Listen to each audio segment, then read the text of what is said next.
All right, guys. So today we're going to talk very quickly about grip width, like how wide should we be gripping for our hangs. And then we're also going to look at the difference between a dead hang and an active hang. I don't have a professional camera crew, so I'm going to hope that you can see in the video. But if you can't, let me know and I'll film a bit more of a close-up. All right, so we're doing a lot of hanging in this. And there's two different kinds of hang. We have a dead hang, we have an active hang. And the difference between these two things basically comes down to whether or not we've activated our scap and our lats, okay? You should have learned about that in the first video, activating the scap and the different areas and ways to activate the scap. And you should also already have seen the video on internal and external rotation. So if you haven't seen those, watch those first before you watch this one. Otherwise, some things are not going to make sense. So if we're talking about a dead hang, first of all, I'll cover grip width.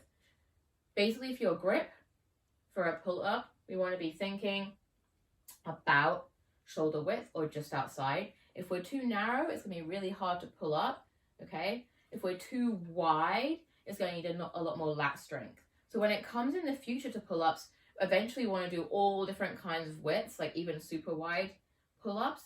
But at the beginning, we're just going to be going for that shoulder width because it's the easiest one for us to work on at the beginning, and it translates much better to our chin up, which is going to be about shoulder width. We very rarely do wide grip chin ups, okay? So for the hang, we're going at that shoulder width. A dead hang means that my shoulders are going to be totally relaxed. My ears are in between my shoulders, okay? And everything is just in my hands in terms of the grip. If I'm going to do an active hang, I'm going to pull my ears up away from my shoulders, and I'm going to go into that hollow body position by tensing my core. And you can hear a little shake in my voice, and that's because you should have full body tension right now in that active hang. So again, dead hang, body is relaxed, everything's in my hands. Active hang, my body is tight, my ears are pulled away from my shoulders.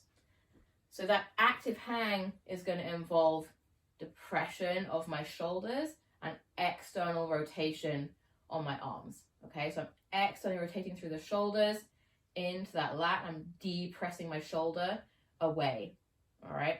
The dead hang is just completely relaxed shoulder, and all the tension is just coming from that squeeze in the hands. You can still thinking about a little bit of external rotation through the wrists, but nothing from the shoulder.